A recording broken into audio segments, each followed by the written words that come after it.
grep, como eu sei que eu tenho esse apelido faz um tempo. Eu programo em Golang, é a minha linguagem de preferência, e eu gosto de estudar bem as coisas no nível baixo, ali até o limite, onde eu não perca muito tempo ou entre no buraco de minhoca.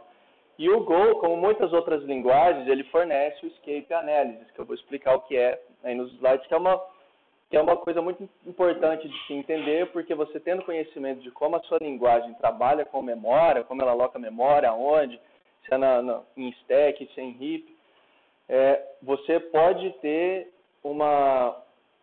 pode mudar o seu modelo de desenvolvimento. Às vezes você fala, não, é melhor fazer isso daqui, porque eu sei que o meu computador trabalha melhor quando eu faço desse jeito, entendeu?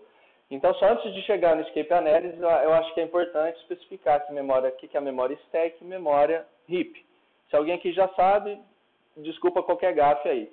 Mas a memória stack, o próprio nome já fala, é uma pilha. Então, a pilha a gente sabe que é aquele esqueminha. Tudo que você coloca, o último a entrar é o primeiro a sair da pilha. É igual um saco, né? Tudo que você põe, o último negocinho que você pôs na pilha vai ser o primeiro que você vai tirar. Você não consegue ir lá no último e tirar. Né? Tá aí, que é o famoso LIFO, Last In, First Out. Ele é fácil de rastrear para o processador, porque só existe um ponteiro nessa memória. Como ela é uma pilha, o ponteiro sempre fica na última informação que foi inserida, é aquele último bloco de memória. Então ele aponta lá. Aquilo saiu, ele aponta para o de baixo e vai indo até que a stack esteja vazia. Então isso é muito rápido, é muito melhor para o computador trabalhar com informação dentro da memória stack. Cada threadzinha, no caso de Go,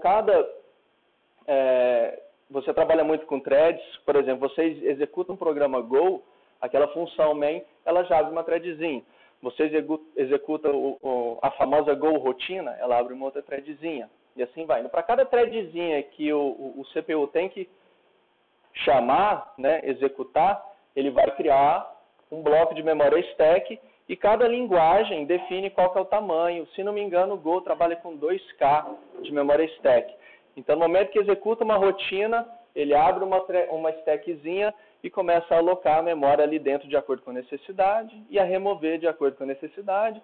E acabou aquela função, a memória stack é liberada. Liberada quando a thread termina, exatamente o que eu falei. Aqui eu fiz um exemplo bem grosso, só para vocês terem uma noção aqui. Então, eu tenho um pacotinho, tenho a minha função. No momento que o meu código passa a ser executado, ele fala, bom, tem uma função chamada main, vamos alocar ela aqui. Aí ele vem e joga ela aqui dentro. Aí o ponteiro vai estar apontando para ela, porque só tem ela. Ela é a primeira e a última coisa que tem, o bloco de memória que tem na stack. Quando você cria uma variável contador, ele vai lá na stack e cria um bloco de memória com a sua variável, com o valor dela aqui no caso. Eu coloquei contador 1 aqui para ficar claro. E o ponteiro, obviamente, vai estar apontando para cá. Eu chamei uma função printline e passo o meu contador. Então, opa, põe lá. E logo embaixo aqui eu fiz um contador mais. Ele, opa, joga lá.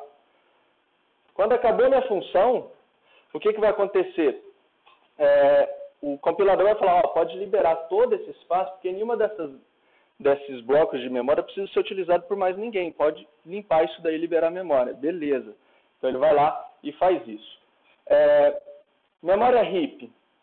A memória heap já é mais difícil. Como eu coloquei ali, é complexo para rastrear as partes que estão alocadas e livres. Porque normalmente a memória heap ocupa um bloco de memória muito maior do que a stack.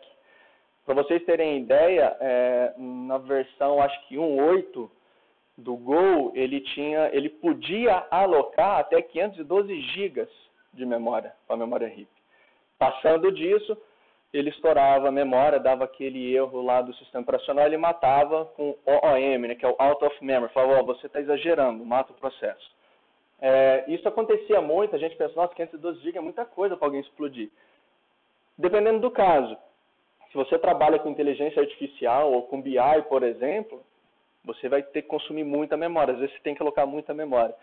Então, nas últimas versões de Go, a comunidade resolveu, tira o limite. Deixa o cara alocar quanto ele quiser. Ele começa com um tantinho e vai aumentando esse consumo de memória. É executado por aplicação, não é mais igual eu falei ali por threadzinhos. Então, quando você inicia sua aplicação, a sua linguagem já vai lá e come um pedaço da sua memória RAM e fala, isso aqui é meu, eu vou usar, ninguém entra. Então, o bloco de memória tem um começo de endereço e termina. Então, ele fala, desse endereço até esse endereço é da aplicação do grep. desse endereço até esse endereço da aplicação do rasa, e assim vai indo. Então ninguém entra ali se aquilo já está sendo alocado. É liberada quando a aplicação termina, somente nesse momento. Por isso que muitas vezes a gente vê, você executa um sistema. Você vai lá ver, por exemplo, o HTOP, tem aquele blocão de fala, nossa, olha o tanto de memória RAM que ele comeu, eu só iniciei o negócio. Aí na hora que você vai lá e mata a aplicação, a memória RAM libera praticamente tudo. É exatamente isso, porque ele tem que liberar um espaço para ele conseguir trabalhar. O Garbage Collector, que é o que tem na maioria das linguagens hoje, algumas insistem em não ter, por algumas razões, tem pessoas que são a favor e pessoas que são contra, mas é questão de opinião. Ele só passa a ser necessário por causa da memória RIP. Se fosse a memória stack, como eu falei no começo, ela é autolimpante, acabou de usar a limpa. O RIP não. Então precisa de alguém que fica correndo aquele blocão de memória gigante, falando, tem alguém apontando para você, que seria o ponteiro. Ele chega para um bloco de memória que é um número 1 lá, por exemplo. Aí fala, tem um ponteiro apontando para você? Não, então some daqui. Tem um ponteiro? Tem, então fica aí. Só que o que acontece? Por não ser organizado igual uma pilha, fica tudo jogado. Igual você jogar um monte de caixa aqui, você tem que abrir uma a uma para ver se tem conteúdo. Você vai levar muito mais tempo do que se você fosse uma pilha. Ah, tem conteúdo, deixa. Abriu, não tem, joga fora, vamos para a próxima. Então a memória RIP é mais ou menos assim. Existe um custo de execução do Garbage Collector, como todo mundo sabe e espera. No caso do Go, ele usa 25% da capacidade restante do CPU para fazer isso daí. E para quem já trabalhou com benchmark em Go, você consegue ver direitinho o momento que o Garbage Collector entrou, o que ele fez e o momento que ele saiu e quanto tempo levou. Como eu coloquei ali, são realmente micropausas. Então, a micropausa é o que eles chamam de pare o mundo. Nessa micropausa, o Garbage Collector fala, para tudo, aí ele vai lá na memória RIP, corre, faz a limpeza que tem que fazer e fala, beleza, pode continuar. E aí vai. Chega num outro dado momento e fala, não, já tem muita coisa na RIP, vamos limpar. Para tudo, para processo, para requisição, para conexão, para tudo, literalmente, para ir lá limpar a memória RIP. Necessário somente quando a memória RIP é utilizada, daí que eu falei da importância de ter o conhecimento dessas coisas. Porque às vezes você começa a trabalhar de uma maneira que você começa a alocar muita memória RIP, o seu Garbage Collector vai ter mais trabalho, vai adicionar mais pausas e pausas mais longas, para ele conseguir continuar trabalhando. Então, você fala, nossa, então realmente isso é algo que importa no meu contexto. Ou não. A linguagem C, por exemplo, que é uma das antigonas aí, você não tem, no caso do Go, ele faz isso automaticamente para você. No caso do C, não. Você tem que usar, se alguém que já mexeu com C, tem a funçãozinha malloc, que é o terror de muita gente, que você fala, eu quero que você grave isso daqui, na stack ou na RIP, e aí o que acontece? Não tem Garbage Collector, às vezes você faz e você esquece, e aquilo lá no futuro te dá uma dor de cabeça enorme. E aí entra o Escape Analysis. O que o Escape Analysis faz? É a maneira que o compilador Go e Java e outras linguagens utiliza para saber quando uma variável tem que sair da memória stack e ir para a memória RIP. Então, isso aí que ele verifica. Ele fala, opa, essa memória está escapando para o RIP. Por isso que chama análise de escape. Ele fala, infelizmente, ela não pode ficar na stack, tem que ir para a RIP. É o que eu falei, determina quando alguma referência, algum valor, escapa de uma função onde ela foi criada. Então, se você cria uma variável, uma função, mas ela precisa ser usada na função de baixo, ela está escapando. Concorda? Ela saiu do contexto da função A e ela tem que ir para a função B. Então, como eu falei, a pilha, o stack, ele funciona por threads. Então, somente aquele thread acessa aquele stack. Se outra função começa, cria outra threadzinha e ele precisa acessar, ele fala, não pode. Aquilo que eu falei, ele define, o meu endereço de memória começa aqui e acaba aqui, ninguém mexe no meio. Se o valor não escapa, ele pode ser armazenado na stack. Uma das qualidades da linguagem Go que eu vejo é que ele vem com uma quantidade de ferramentas fantásticas para N coisas. E uma delas é o GC Flags, que é o Garbage Collector Flags. Então, eu consigo buildar o meu arquivo e falar, cara, me mostra como é que está o funcionamento da memória. Porque, às vezes, você vai ver, opa, a minha memória está escapando para a RIP e não precisa. Né? Então, deixa eu pensar diferente. Às vezes, você vai lá, trabalha diferente, você diminui a quantidade de memória que seu sistema consome, diminui a quantidade de alocações que o seu sistema faz. A linguagem Go tem outra funcionalidade muito bacana, e isso eu não sei se outras fazem, devem fazer, mas isso aqui eu achei bem massa da linguagem. O compilador Go trata o corpo de uma função como se fosse parte da função que fez a chamada dela. Então, vamos supor, você tem uma função A, que ela chama a função soma. A função soma está lá embaixo, ela recebe os dois parâmetros e fala A mais B e retorna a soma dele. O compilador, na hora que ele está fazendo a análise estática, ele fala, peraí, cara, essa função soma é tão pequena, o que ele faz? Ele pega aquele conteúdo da função, tira dentro dela e coloca no lugar que você fez a chamada. Aí isso tem um custo, que é o que eu falei aqui, ele aumenta o tamanho do binário seu. Mas é muito bacana, porque às vezes você evita uma escapa de memória, da memória stack para a memória heap, simplesmente pelo fato do compilador falar, não, peraí, isso aqui dá para colocar aqui dentro. Então, sua memória para de escapar. Então, essa é uma característica muito bacana da linguagem. E como eu coloquei aqui no finalzinho, somente funções simples são candidatos. Se você tem uma função muito complexa, o compilador desiste, fala, não, tá bom, chama esse cara, porque eu não consigo tirar isso e colocar lá dentro. Mas se as funções são pequenas, funções que fazem um if, else, tenho quase certeza que ele pega aquilo e injeta na função que fez a chamada, porque para ele é muito mais fácil. Com a desvantagem do binário ficar grande. Se você faz um projeto Hello World no Go, eu acho que ele fica com 3 ou 4 megas. Então, é um negócio bem grande, mas é bem prático. Eu acho que esse aqui é o... eu peguei um exemplo de uma apresentação de um cara chamado David Cheney. Aqui ele exemplificou bem legal aqui o que eu acabei de falar. Então, ele tem esse pack de útil aqui, ele tem essa funçãozinha max, que ele faz esse if e retorna A ou B. E aqui tem o pacote main, que é o principal. Tá? E ele importa o útil, e aqui ele tem a funçãozinha double, que retorna o útil max. Ou seja, ele criou uma função que importa um pacote e chama a função desse pacote. Aí o compilador, no momento, ele viu, falou, não, isso aqui é muito simples. O que ele fez? Ele pegou todo o conteúdo dele, que é isso daqui, e jogou para dentro daquela função. Entendeu? Então ele simplesmente tirou isso daqui e jogou para lá. Então a função double agora ficou desse jeito. Olha como é que ela era. Olha como é que ela ficou. Entendeu? Ele teve a inteligência de ir lá, saber o que ele tem que pegar da outra função e injetar aqui dentro. Então ele simplifica muito o processo de compilação, deixa a compilação rápida, mas novamente com a desvantagem do binário fica maior. Tá certo? Esse é o último slide. Eu criei 3 códigos ali que eu gostaria de mostrar, para mostrar aqui o que eu falei do Go Build GTFlags. Eu tenho bastante tempo até. Dá para mostrar, vai ser bem simples, só para vocês verem que é um negócio facílimo de usar e é bem informativo. E daí eu finalizo. Deixa eu entrar aqui no PC.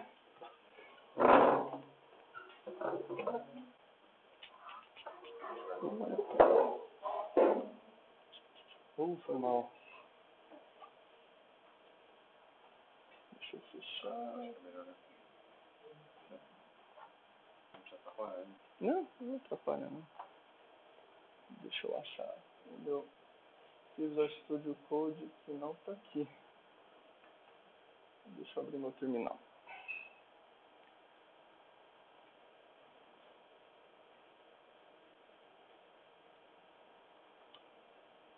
Deixa eu abrir o code.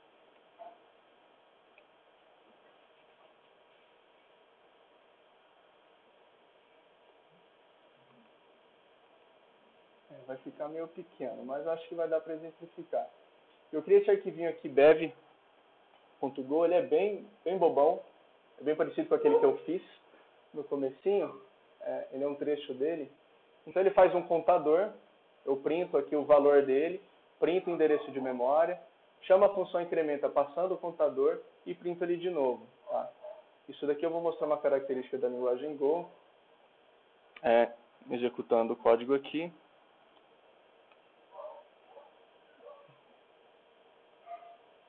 Olha lá. Então o que ele fez? Ele chegou no primeiro print, ó. Bateu aqui, o que ele fez? O valor da variável é 1, realmente. Qual que é o endereço de memória? É esse FF68, ok. Eu peguei essa variável e mandei para a função incrementa. Beleza, então vamos descer aqui. O incrementa recebeu ela, incrementou o valor e vai printar aqui, ó. Opa, incrementa, valor 2, ótimo. Endereço de memória, FF58. Aqui você já vê que tem um problema. A gente está trabalhando com 2 endereços de memória diferentes. Então, o que acontece? Na hora que ele termina de printar, ele volta para essa funçãozinha aqui, ó. Chegou aqui, executou, beleza, faz o print line. Chega no print line, eu faço o mesmo coisinha aqui de cima. Opa, temos um problema, ele está printando 1 ainda, mas eu incrementei lá embaixo. Por quê? Isso é uma característica da linguagem Go e de muitas outras, que o que ele faz, ele não passa a variável para outra função, ele faz uma cópiazinha dela e manda lá para dentro. Então, quando eu fiz esse incrementa mais, ele incrementou uma cópia, não incrementou a variável lá de cima, tá certo? Nesse caso, para resolver esse problema, a gente teria que trabalhar com ponteiros. Vou fazer aqui o GT Flags para vocês verem. Go build GC Flags -M. Esse M aqui é de memória, tá? Quanto mais você coloca, mais detalhado vai vir o log do tratamento de memória. Então, coloco só 2. É uma quantidade bem interessante aí de informação. Deixa eu limpar. Olha lá. Beleza. Então, o que ele deu aqui para mim, ó? Primeira coisa, ele chegou aqui, ó. Dev.go, linha 14. Ele está aqui. Ele deu esse cannot inline. O inline eu já expliquei o que é. Por que ele está tirando esse inline? Porque eu mandei ele tirar. Falei, não faz o inline dessa função, por favor. Porque se ele fizesse, iria mudar bastante o meu output aqui e atrapalharia a minha explicação. Então eu forcei o computador a não fazer o inline. E nesse caso ele faria. Ele pegaria essa linha 15 e 16 e jogaria lá em cima, no lugar dessa função aqui. Tá? Então eu mandei ele tirar. Beleza, então eu falo, não fiz o inline porque foi marcado como não inline. Aqui na linha 3, é a declaração da função main. Ele está falando também, ele não pode fazer o inline da main, obviamente, porque a main é onde começa o processo. Aí ele falou que é uma função que não é leaf. Leaf function é uma função que ela não faz, ela é a última chamada do sistema, vamos dizer assim. Pensa como se fosse uma árvore. Você tem a função A função chama B, a B chama C. A C não chama ninguém. A C é uma função não leaf, entendeu? Porque ela não chama mais ninguém, é dela para trás, ela vai voltando ao stack. Aqui embaixo, ó, na linha 6, você concorda que a função aqui é a print line, ou seja, eu passei a minha função contador para ela, eu passei a variável contador para a função print line. Mas aqui ele está falando assim, opa, contador não escapa para heap.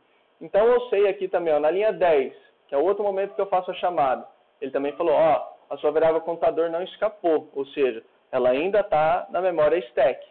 Então eu sei que nesse momento eu não cheguei a usar nada da minha memória heap que foi alocada para a execução do sistema.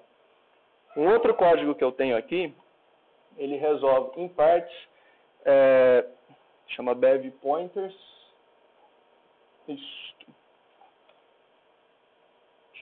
É que eu comentei, só um minutinho. Deixa eu tirar daqui. Bev pointer. Deixa eu descomentar. Fecho. Isso aqui é uma cópia, um Ctrl+C, Ctrl+V, com uma pequena diferença. Eu vou executar ele aqui. E vocês vão ver que ele vai dar um retorno aqui, ó, que no finalzinho, que é o que mais importa, ele realmente fez a incrementada do número e retornou o valor certo para mim. Porque aqui no caso, o que eu fiz? Ao invés de passar o contador, eu passei para ele. Eu falei, cara, é esse endereço de memória que você tem que trabalhar. Tá ok? Então vem aqui, fez todo o processo, estou recebendo um endereço de memória, estou incrementando o valor para quem esse endereço de memória está apontando e faço o print.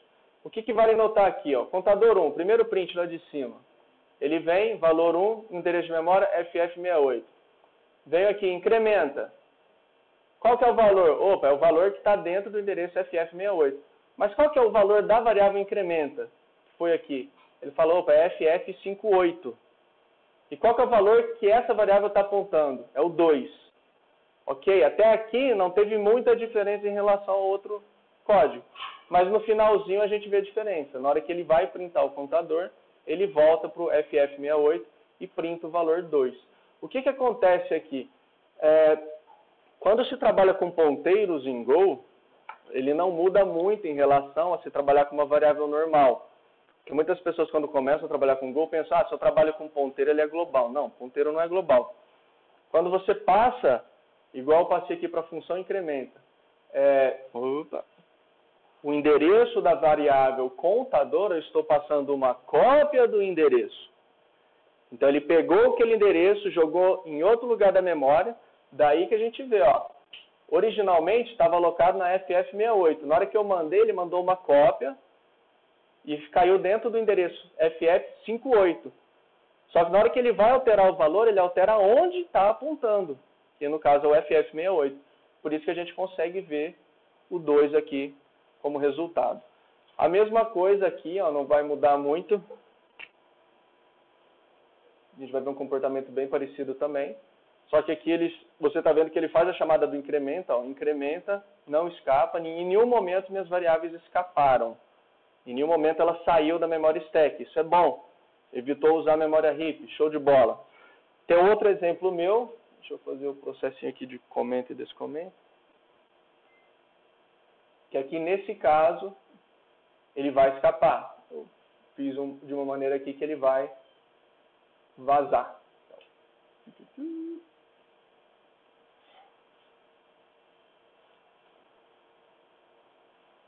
Escape.go.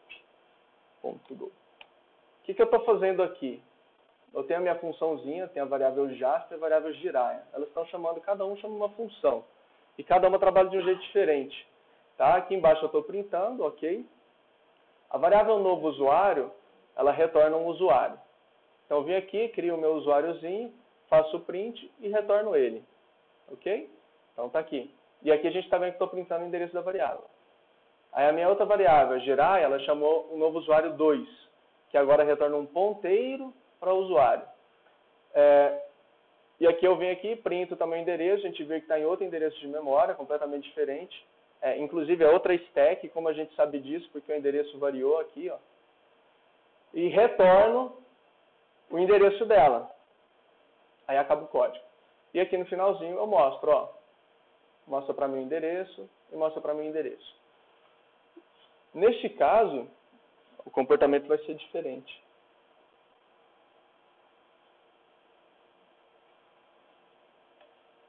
Na hora que eu executo, ó, ele fala, ó, beleza, não estou fazendo inline, porque o grep mandou não fazer o inline. E aqui no caso, ele fala, o novo usuário, essa variável U aqui, não escapa. Ele está falando na linha 20. Então a gente vem na linha 20. Por que ele está falando que não escapa?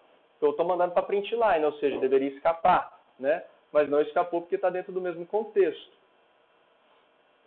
Logo aqui embaixo, na linha 31, ele já berra, ó. Na linha 31, no meu retorno, ele fala, ó, a variável U está escapando para o heap, cara.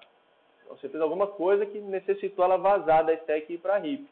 E aí ele te fala assim, ó, o responsável por isso foi o comando return. Ele te dá o endereço direitinho, de onde está começando, e fala, ó, esse cara é ocupado. Ele quem está fazendo escapar. E aí ele fala, ó, tive que mover para o heap a sua variável U. Tá certo? E o resto ele continua. Novo usuário, tal, não escapa. Main Jasper não escapa. Main Jiraiya não escapa. Porque eles começam aqui e morrem aqui. Neste caso, por que escapou? Porque a minha variável U começou aqui e eu retornei ela. Então, no momento que eu retorno ela, eu estou falando o quê? Cara, essa minha variável U está dentro da stack minha. Só que eu preciso que ela vá para outra. Só que aquilo que eu disse mais cedo. Nenhuma thread mexe com o stack da outra. É ilegal isso daí. Então, o que acontece? No momento que eu estou retornando, o compilador fala, poxa, eu infelizmente vou ter que usar a heap. Então, ele pega essa memória, joga na heap, por isso que ele fala, ó, tive que colocar ela na heap.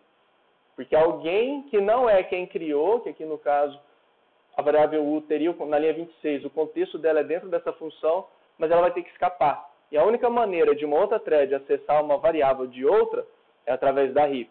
Esse exemplo aqui é banal, óbvio, não tem benefício nenhum eu evitar esse tipo de coisa, mas a ideia é passar que às vezes esse conhecimento, por mais moroso que seja, por mais chato, mais nerd, mais cansativo que seja, eu acho que é altamente relevante para quem desenvolve, eu acho que tem que conhecer o básico disso da linguagem que você usa por preferência. Tá certo? Porque é aquilo que eu já disse. Às vezes você evita um problema, às vezes você evita um leak, dependendo da linguagem que você usa. Às vezes você tendo esse conhecimento, você consegue evitar alguns problemas. Às vezes sua aplicação está consumindo uma quantidade horrorosa de memória, você não sabe por quê, e aí a gente vai lá e faz aquele botzinho que de hora em hora reinicia a aplicação para ficar parado de dar pau. Então, muitas vezes é por falta de conhecimento do básico. igual eu já falei muitas vezes ali no squad de estoque, eu considero muito importante a pessoa ter conhecimento da base da ferramenta que ela usa, porque senão você vai ser somente um batedor de prego. Entendeu? Você não quer ser um batedor de prego. Então, aí eu jogo uma pergunta. Às vezes você usa uma ferramenta, um framework, por exemplo. Eu uso Django. Aí eu te faço a pergunta. Vamos supor que o Fatala chega virado no girar e fala, aboli Django. Você vai conseguir desenvolver o que você desenvolve hoje sem Django? Entendeu? Se você fala, não consigo. Se você tira o Django da minha máquina, eu não consigo fazer nada no Python. Vai me atrapalhar muito a vida. Eu acho isso problemático. Daí a minha necessidade pessoal de estudar esse tipo de coisa, para entender como as minhas ferramentas funcionam por baixo. Porque senão, onde eu vou pegar o martelo, ao invés de pegar no cabo, eu vou pegar na cabeça do martelo e bater o cabo no prego. Então, eu não sei como é que usa. Então, eu acho extremamente importante. Daí, a minha apresentação, eu tinha programado de falar ela faz um tempo, inclusive na casa do Marcão, só que aí o Luan veio e sugeriu, eu tive que arrumar de última hora, por isso ficou bem simples, mas eu espero que eu tenha passado a ideia e, às vezes, a importância de se entender um pouco das entranhas das ferramentas que a gente usa. Beleza? Então, dê o feedback lá, seja sincero, não tenha medo de cara feia. Muito obrigado.